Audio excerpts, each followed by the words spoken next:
Assalamualaikum warahmatullahi wabarakatuh. Selamat pagi mahasiswa. Pada kesempatan kali ini kita akan bahas mengenai penilaian kesehatan bank, penggabungan usaha bank, pembinaan dan pengawasan bank, rahasia bank, dan juga sanksi administratif. Baiklah mahasiswa, sebagaimana layaknya manusia ya, di mana kesehatan itu merupakan hal yang penting di dalam kehidupan. Ya, tentu di dalam perbankan juga harus dinilai sehat agar tetap prima dalam melayani para nasabahnya. Nah, untuk menilai suatu kesehatan bank dapat dilihat dari berbagai segi. Nah, penilaian ini bertujuan untuk menentukan apakah bank tersebut dalam kondisi yang sehat ataupun kurang sehat. Nah, sehingga Bank Indonesia sebagai pengawas dan pembina bank-bank dapat memberikan arahan atau petunjuk bagaimana bank tersebut harus dijalankan atau bahkan dihentikan kegiatan operasinya. Penilaian kesehatan bank itu dilakukan setiap tahun, apakah ada peningkatan atau penurunan. Bagi bank yang kesehatannya terus meningkat itu tidak jadi masalah. Itu yang diharapkan oleh suatu perbankan. Tetapi bagi bank yang tidak sehat itu harus mendapatkan pengarahan dan sanksi dari Bank Indonesia sebagai pengawas dan pembina bank. Penilaian untuk menentukan kondisi suatu bank itu menggunakan analisis CAMELS. C itu kapital, ya, yaitu aspek permodalan.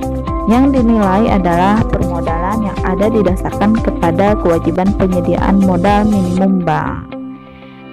Nah, ini penilaiannya didasarkan kepada CAR, Capital Adequacy Ratio, yang telah ditetapkan oleh BI.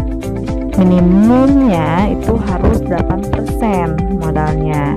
Kemudian yang kedua adalah kualitas aset, yaitu menilai jenis-jenis aset yang dimiliki oleh bank.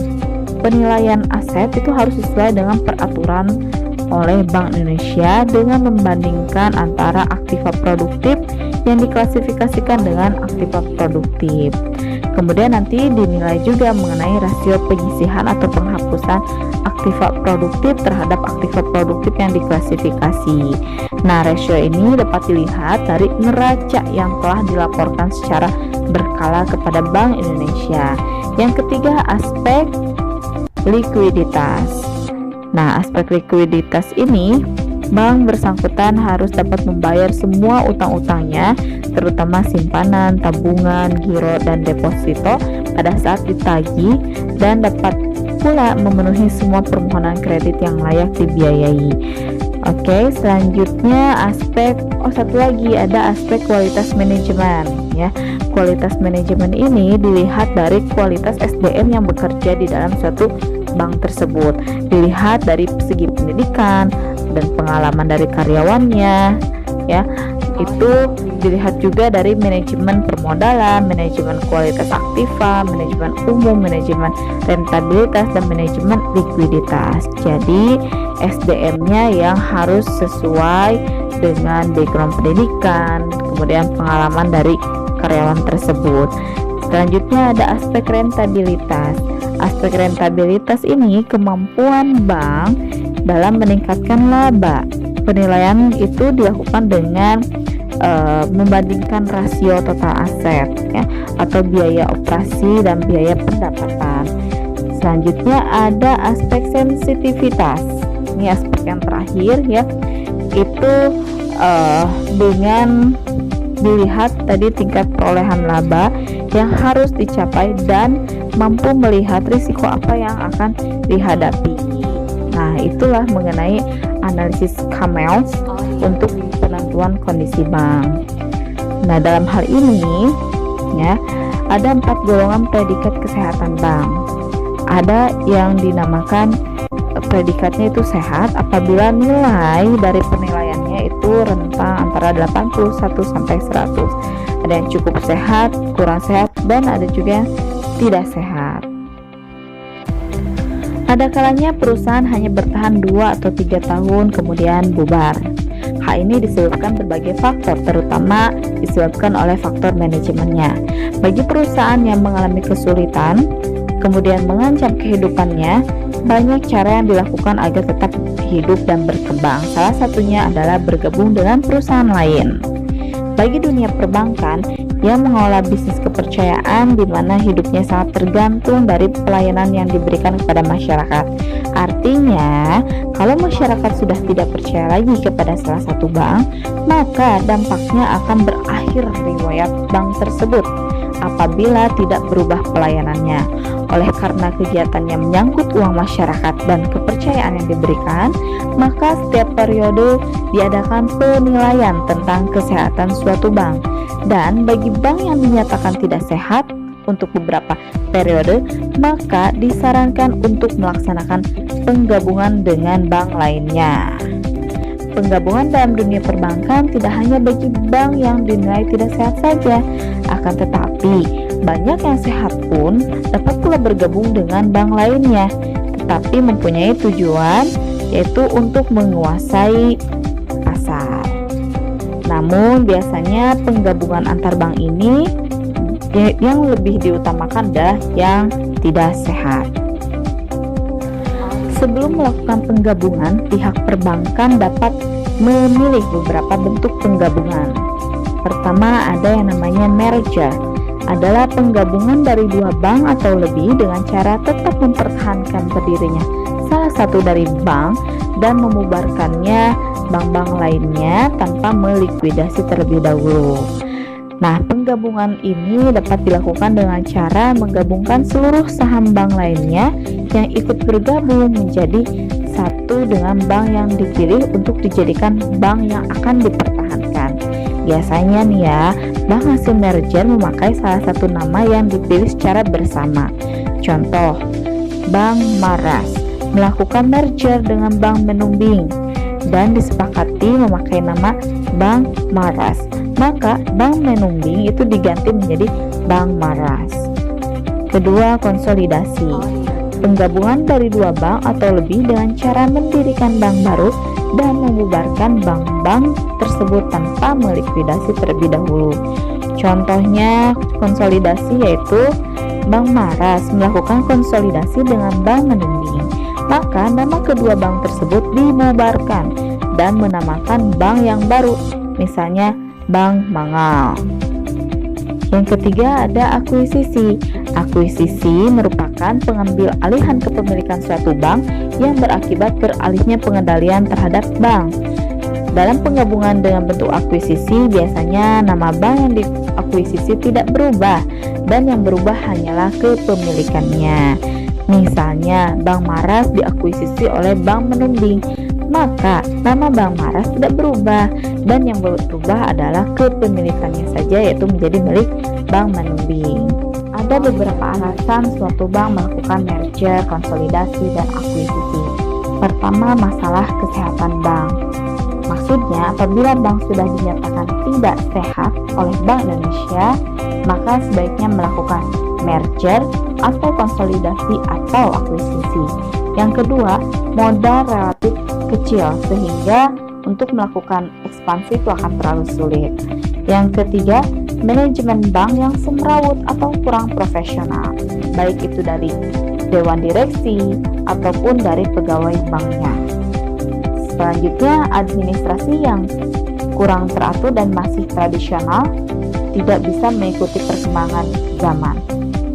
Dan yang terakhir adalah ingin menguasai pasar dengan tujuan untuk menghilangkan atau melawan pesaing yang ada. Ingin bersaing. Selanjutnya di sini kita akan membahas lagi mengenai persyaratan dalam melakukan penggabungan.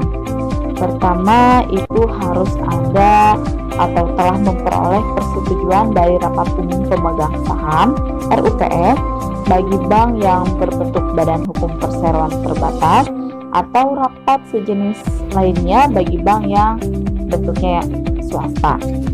Selanjutnya, memenuhi rasio kecukupan modal yang telah ditetapkan oleh Bank Indonesia. Yang ketiga, calon anggota direksi dan dewan komisaris yang tidak termasuk daftar orang yang tercela di dalam bidang perbankan. Dan terakhir, Apabila dalam hal akuisisi, maka bank wajib memenuhi ketentuan mengenai pengertian modal oleh bank yang diatur oleh Bank Indonesia. Nah, kegiatan perbankan yang dilakukan sehari-hari baik oleh bank umum maupun bank pengkreditan rakyat tidak terlepas dari berbagai kesalahan. Kesalahan ini dapat dilakukan secara sengaja maupun tidak sengaja. Oleh karena itu, agar dunia perbankan dapat menjalankan sesuai dengan peraturan yang ditetapkan, maka perlu dilakukan pembinaan dan pengawasan terhadap segala aktivitas yang dilakukan oleh dunia perbankan. Nah, pelaksanaan dan pembinaan juga pengawasan terhadap dunia perbankan di Indonesia itu dilakukan oleh Bank Indonesia. Dalam hal ini, Bank Indonesia melakukan pembinaan atau menganalisis mengenai kesehatan bank dengan analisis HAMELS. Kemudian, pihak perbankan itu wajib memelihara kesehatan bank tersebut, ya, dan memberikan atau menyampaikan informasi yang dibutuhkan oleh Bank Indonesia, seperti laporan keuangan, neraca, laporan laba rugi tahunan, laporan perubahan modal. Nah, itu semua dilaporkan kepada Bank Indonesia. Tindakan Bank Indonesia ya terhadap suatu bank mengenai penilaian Bank Indonesia, ya, apabila menurut penilaian Bank Indonesia itu menilai suatu bank mengalami kesulitan atau membahayakan kelangsungan hidupnya, maka Bank Indonesia dapat melakukan tindakan pertama, pemegang saham menambah modalnya, atau pemegang saham mengganti dewan komisaris atau direksi bank. Kemudian bank menghapus bukukan kredit atau pembiayaan berdasarkan prinsip syariah yang macet dan memperhitungkan kerugian bank dengan modalnya. Atau bisa melakukan tindakan yaitu melakukan merger atau konsolidasi dengan bank lain. Atau bisa juga bank dijual kepada pembeli yang bersedia mengambil alih seluruh kewajibannya. Yang keenam yaitu bank menyerahkan pengelolaan seluruh atau sebagian kegiatan bank pada pihak lain. Dan terakhir, bank menjual sebagian atau seluruh harta dan kewajiban kepada bank atau pihak lain. Kemudian apabila tindakan yang tadi disebutkan itu tidak mampu untuk mengatasi kesulitan yang dihadapi bank, dan menurut penilaian Bank Indonesia itu akan membahayakan sistem perbankan, maka pimpinan Bank Indonesia dapat mencabut izin usaha bank dan memerintahkan direksi bank untuk segera menyelenggarakan RUPS guna membubarkan badan hukum bank dan membentuk tim likuidasi. Oleh karena itu, pembinaan perbankan itu harus terus dijalankan agar pihak perbankan selalu mematuhi rambu-rambu yang telah ditetapkan. Nah, pembinaan ini juga ditujukan untuk kepentingan kemajuan bank sendiri, ya, agar jangan menderita kerugian di samping kepentingan nasional. Dikarenakan kegiatan dunia perbankan mengelola uang masyarakat, maka bank wajib menjaga kepercayaan yang diberikan masyarakat. Bank wajib menjamin keamanan uang agar benar-benar aman. Agar keamanan nasabahnya terjamin, pihak perbankan dilarang untuk memberikan keterangan yang tercatat pada bank tertentu, keadaan keuangan, dan hal-hal lainnya dari nasabah. Dengan kata lain ya, bank itu harus menjaga rahasia tentang keadaan keuangan nasabah, dan apabila melanggar kerahasiaan ini, perbankan akan dikenakan sanksi. Namun, dalam kasus tertentu, kerahasiaan bank itu tidak berlaku untuk nasabah, misalnya untuk kepentingan perpajakan. Jadi, pimpinan Bank Indonesia atas permintaan Menteri Keuangan berwenang mengeluarkan perintah tertulis kepada bank agar memberikan keterangan dan memperlihatkan bukti-bukti tentang keuangan nasabahnya. Yang kedua, itu untuk menyelesaikan piutang bank yang sudah diserahkan kepada bank urusan piutang negara atau pimpinan urusan piutang negara. Yang ketiga, untuk kepentingan peradilan dalam perkara pidana, pimpinan Bank Indonesia dapat memberikan izin kepada polisi, jaksa, atau hakim untuk memperoleh keterangan dari bank mengenai simpanan tersangka. Yang keempat, dalam rangka tukar-menukar informasi antar bank. Nah, apabila ada kesalahan atau melakukan kegiatan perbankan menghimpun dana masyarakat tanpa seizin pimpinan Bank Indonesia, maka berdasarkan Undang-Undang Nomor 10 Tahun 1998 sekurang-kurangnya dipidana penjara yaitu 5 tahun sampai 15 tahun atau denda sekurang-kurangnya 10 miliar sampai 200 miliar. Besar bukan? Nah, selain itu memberi keterangan mengenai simpanan nasabah tanpa seizin nasabah itu sekurang-kurangnya pidana 2 tahun sampai 4 tahun atau denda 4 miliar sampai 8 miliar. Nah, selain itu ada sanksi lainnya kalian juga bisa dibaca di layar. Oke, terima kasih mahasiswa, itu saja mungkin yang dapat saya sampaikan. Minggu depan kita akan bahas materi yang lain mengenai bank dan lembaga keuangan. Sampai berjumpa kembali. Assalamualaikum warahmatullahi wabarakatuh.